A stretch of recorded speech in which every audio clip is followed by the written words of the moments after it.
بڑا بھاری جملہ ہے میرا کہ قرآن حکیم کا صرف وہی ترجمہ معتبر ہے جو ایک غیر مسلم سمجھے گا قرآن کو پہلی بار پڑھ کے، وہی ترجمہ اور تفسیر معتبر ہے، مسلمان کی نہیں۔ بسم اللہ الرحمن الرحیم۔ آپ میں سے بہت سارے حضرات یہ جان چکے ہیں کہ فتنہ زمانہ مرزا محمد علی انجینئر کو ان کے کالے کرتوتوں کی وجہ سے، ان کی چرب زبانی اور بد زبانی اور قرآن کریم احادیث شریفہ کے اندر تحریف کی وجہ سے پنجاب پولیس نے ان کی اصل جگہ یعنی سلاخوں کے پیچھے انہیں بھیج دیا ہے۔ جب میں نے یہ ویڈیو اپنے چینل پر اپلوڈ کی تو بہت سارے حضرات نے واٹس ایپ پر، فیس بک پر مجھے میسج کیے کہ ان کی وہ کیا حرکتیں تھیں اور کون سی ویڈیوز تھیں کہ جن کی وجہ سے انہیں گرفتار کر لیا گیا ہے۔ تو میں ویسے آپ سے ذکر کرتا چلوں کہ آپ جانتے ہی ہیں کہ ان کی مذہبی منافرت، علماء کے خلاف بد زبانی اور کسی کو بھی وہ کچھ نہ سمجھنا، یہ ان کا وتیرہ بن چکا تھا۔ تکبر کی انتہا پر پہنچ چکے تھے اور یہاں تک کہ اپنے علمی نشہ میں صحابہ کرام رضوان اللہ تعالی علیہم اجمعین کی شان اقدس میں باتیں کرنا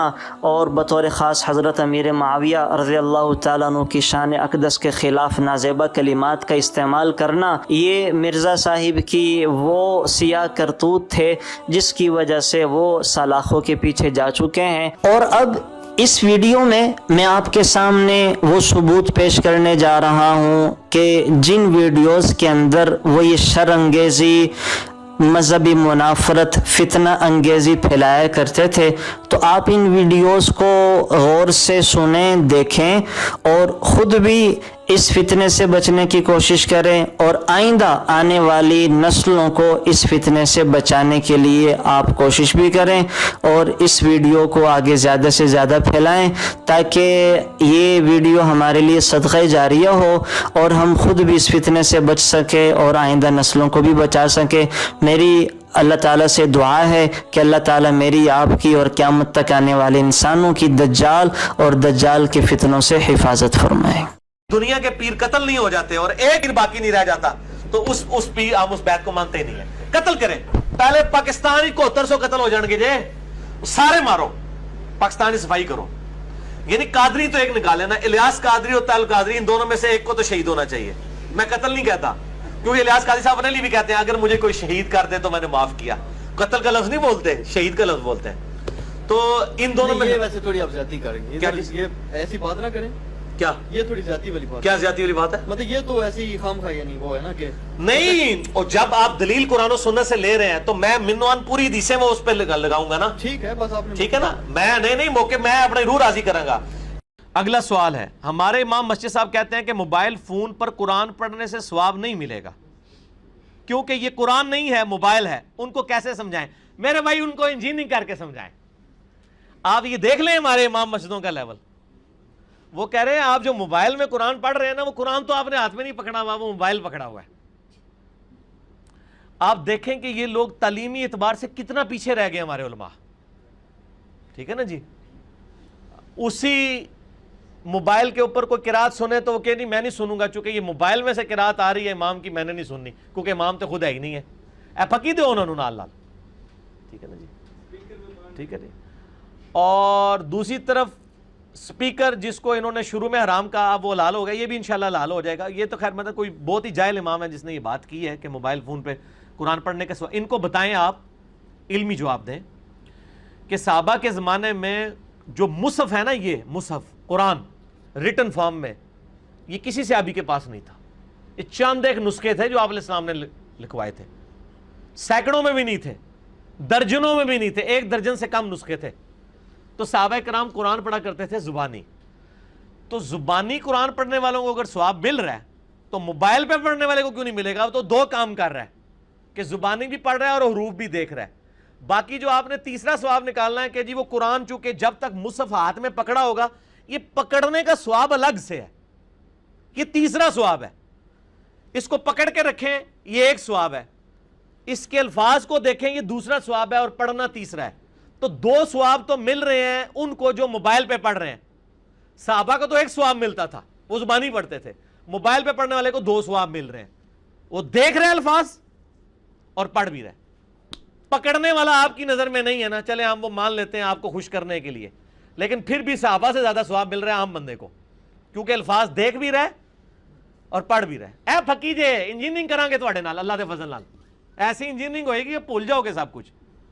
تو آج کے دور میں جو موبائل سے دیکھ کے پڑھ رہا ہے اس کو صحابہ کرام جو زبانی پڑھتے تھے اس سے زیادہ ثواب ہے، اگر ان کے وہ لیول اور نیت بھی اس لیول کی ہو. وہ ایک علیحدہ سے بات ہے، اس میں نہیں ہم پڑھ رہے. میں اوورآل گنتی کی بات کر رہا ہوں کہ ایک بندہ دیکھ رہا ہے اور ساتھ پڑھ بھی رہا ہے، یہ ڈبل ثواب ہے. اور ایک بندہ صرف زبانی پڑھا، صحابہ تو زبانی پڑھتے تھے. یہ وہ ٹروتھ ایکسپوزنگ مثال ہے جس سے آپ کو پتا چلے گا کہ حضرت علی کو ممبروں پہ گالیاں کیوں ہی نکالتے تھے. اگلے دن میرے والد صاحب بھی مجھ سے پوچھ رہے تھے کہ جی یہ گالیاں کیوں نکالتے تھے، کیا ملتا تھا؟ سوال تو بڑا زبردست ہے. اتنے سال تک گالیاں نکالتے رہے، ان کو ملتا کیا تھا حضرت علی کو گالیاں نکال کے؟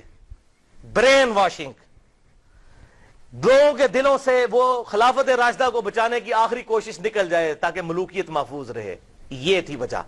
سیدنا مقدام بن مادی رضی اللہ تعالیٰ عنہ بڑے جلیل القدر صحابی ہیں. مقدام بن مادی یہ حضرت میر معاویہ کو ملنے کے لیے گئے شام میں، اور وہاں پر بیٹھے ہوئے ایک خبر آئی تو حضرت میر معاویہ نے کہا مقدام تجھے پتا ہے کہ حسن فوت ہو گئے ہیں؟ تو حضرت مقدام نے کہا انا للہ و انا الیہ راجعون. ایک مسلمان کے مرنے پہ یہی کرنا چاہیے نا. لیکن حضرت حسن فوت نہیں ہوئے تھے، قتل کیے گئے تھے. المصنف ابن ابی شیبہ میں موجود ہے انٹرنیشنل نمبرنگ کے مطابق 37,359، اور المستدرک الحاکم میں پورا چیپٹر ہے حضرت حسن کو زہر دیا گیا تھا. وہ زہر کیوں دیا وہ آپ کو پتا چل جائے گا. شہید کیا گیا بڑی چھوٹی سی عمر میں 49 ہجری میں. تو حضرت حسن کی وفات کی خبر پہنچی تو مقدام نے پڑھا انا للہ و انا الیہ راجعون. تو حضرت معاویہ نے کہا کہ مقدام تو حسن کے مرنے کو امت کے لیے مصیبت سمجھ رہا ہے؟ استغفر اللہ، اللہ اکبر، استغفر اللہ. اب جب انہوں نے یہ بات کی تو انہوں نے کہا میں حسن کی وفات کو مصیبت کیوں نہ سمجھوں؟ میں نے خود دیکھا حضور صلی اللہ علیہ وسلم دائیں طرف حسن کو بٹھاتے تھے اور بائیں طرف حسین کو، اور کہتے تھے حسن مجھ سے ہے، حسین علی سے ہے. اور تو کہہ رہا معاویہ کہ میں حسن کی وفات کو مصیبت شمار نہ کروں؟ اور پھر حضرت معاویہ کا ایک چمچہ وہاں سے بولا. حسن جو ہے وہ آگ کا ایک انگارہ تھا، اللہ نے اسے بجھا دیا. اللہ، یہ دیکھیں وہ چمچہ کہتا ہے حسن آگ کا انگارہ تھا، اللہ نے بجھا دیا. اللہ اکبر. مقدام نے کہا اللہ کی قسم معاویہ تو نے میرے دل کو آگ لگا دی ہے، میں اس وقت تک یہاں سے نہیں اٹھوں گا جب تک کہ تجھے آگ نہ لگا دوں. یہ ہے انڈر پروٹیسٹ اور اعلان حق جابر حکمران کے سامنے غلط بات کو غلط کہنا ہے. میں تجھے آگ لگا کے یہاں سے اٹھوں گا. معاویہ اللہ کی قسم اگر میں جھوٹ بولوں مجھے یہاں پر ٹوک دینا، اگر میں سچ کہوں تو مجھے بتا دینا. سن معاویہ، میں تجھے اللہ کی قسم دے کے پوچھتا ہوں، کیا رسول اللہ نہیں فرمایا تھا کہ سونا مرد کے لیے حرام ہے؟ حضرت معاویہ نے کہا ہاں کہا تھا. اللہ کی قسم دے کر پوچھتا ہوں، کیا حضور صلی اللہ علیہ وسلم نے مرد کے لیے ریشم کو حرام نہیں فرمایا؟ کہا تھا. اللہ کی قسم دے کر پوچھتا ہوں کہ آپ صلی اللہ علیہ وسلم نے درندوں کی کھالیں اور متکبرانہ لباس اور درندوں کے اوپر سواری کرنے کو حرام نہیں فرمایا تھا؟ حضرت معاویہ نے کہا ہاں کہا تھا. ان کا معاویہ یہ تینوں کام تیرے گھر میں ہوتے ہیں، تینوں حرام کام ہوتے ہیں تیرے گھر میں. وہ جو میں نے کہا نا انڈر پروٹیسٹ. حضرت معاویہ نے کہا مقدام مجھے پہلے ہی پتا تھا میں باتوں میں تجھ سے جیت نہیں سکتا. تسی سانو حدیثاں سناندے ہو جی امام حنیفہ دے مقابلے نبی دی حدیث آ جائے، ایتھے ویکھو اتنا ہی کافی ہے. تو انہوں نے جب یہ حدیث بیان کی پھر کہا کہ لاؤ مقدام کو کچھ مال دو. اتنا لا کے ڈھیروں مال دیا گیا. حضرت مقدام نے وہیں غریب لوگوں میں اس کے سامنے تقسیم کیا. ان کا مجھے مال کی حاجت نہیں، میں نے جو حق ادا کرنا تھا وہ کر دیا. یہ تھا بات. بھائی اصل انگارہ کیوں تھا ان کے لیے؟ بڑا بھاری جملہ ہے میرا کہ قرآن حکیم کا صرف وہی ترجمہ معتبر ہے جو ایک غیر مسلم سمجھے گا قرآن کو پہلی بار پڑھ کے. وہی ترجمہ اور تفسیر معتبر ہے، مسلمان کی نہیں. کہ آپ کے ساتھ جو قادیانی ہے، جو نبی علیہ السلام کو آخری نبی مانتے ہیں لیکن ساتھ امتی نبی کلیم کرتے ہیں، کیا یہ یہود و نصارہ سے بدتر ہے؟ یہود و نصارہ تو آپ کے نبی علیہ السلام کو، میرے نبی علیہ السلام کو سرے سے پیغمبر نہیں مانتے بلکہ تو نعوذ باللہ جھوٹا کہتے ہیں. یہ نبی علیہ السلام کو مان رہے، ان کو آپ ان سے بدتر تو نہ کہنا.